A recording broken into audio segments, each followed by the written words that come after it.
राज्यसभा में अजय मिश्रा टेनी के इस्तीफे और बर्खास्तगी की मांग को लेकर के लगातार विपक्ष मांग करता रहा है, हंगामा होता रहा है। इस सबके बीच में कुछ शब्दों का भी इस्तेमाल किया गया, जिसके लिए सत्ता पक्ष का कहना था कि ये असंसदीय है। इस वक्त मेरे साथ मौजूद हैं शक्ति सिंह गोहिल, कांग्रेस के सांसद। शक्ति जी, आप लोग क्या किन शब्दों का इस्तेमाल कर रहे हैं? जो सरकार कह रही है, सत्ता पक्ष कह रहा है कि असंसदीय है और इस तरीके के शब्दों का इस्तेमाल नहीं होना चाहिए।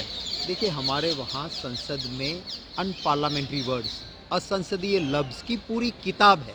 दिखा दे कौन सा लफ्ज अनपार्लियामेंट्री था, बिन संसदीय शब्द था। असल में तो ये है कि चोरी और ऊपर से सिना चोरी, एक मर्डरर के केस में कॉन्स्पिरसी साबित हो चुकी है।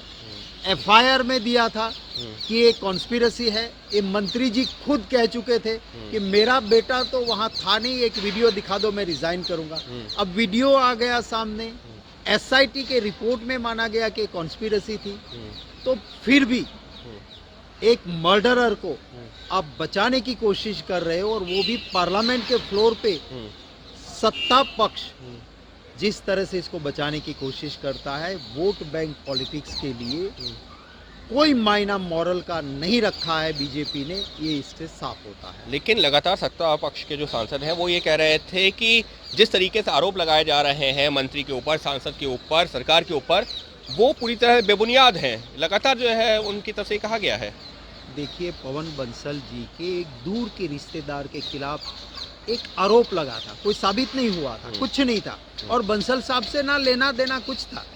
फिर भी बीजेपी ने मांग की और मॉरल बेस पे पवन बंसल साहब ने रिजाइन किया था। ऐसा इतिहास देख लो आप, बहुत सारे केसेस मिलेंगे आपको। पर भाजपा में मॉरल और BJP travel in opposite direction, तो ये साफ दिखता है। और ऊपर से उसको बचाने की कोशिश, ये किसानों का अपमान है, पूरे देश के किसानों का अपमान है। कुचल देते हो आप जीप के नीचे किसानों को, उसको न्याय नहीं मिल रहा है, तो उस न्याय की लड़ाई हम लड़ते हैं, लड़ते रहेंगे। क्या आप लोग मानते हैं आप लोगों ने आपत्तिजनक शब्दों का इस्तेमाल किया है सदन में? अगर किया होता तो बता देते ना। मैंने कहा कि आपत्तिजनक शब्दों की पूरी किताब है, खोल के दिखा दे कौन सा शब्द लफ्ज आपत्तिजनक है। पर एक मर्डर के केस के कॉन्स्पिरसी में जिसका नाम है, और आप इसका इतिहास भी पुराना देख लो, उसको आप गृह मंत्री बना के बिठाते हो, और गुनहगार को गृह मंत्री बना के फिर सरकार बचाती है। इससे ज्यादा तो क्या हो सकता है।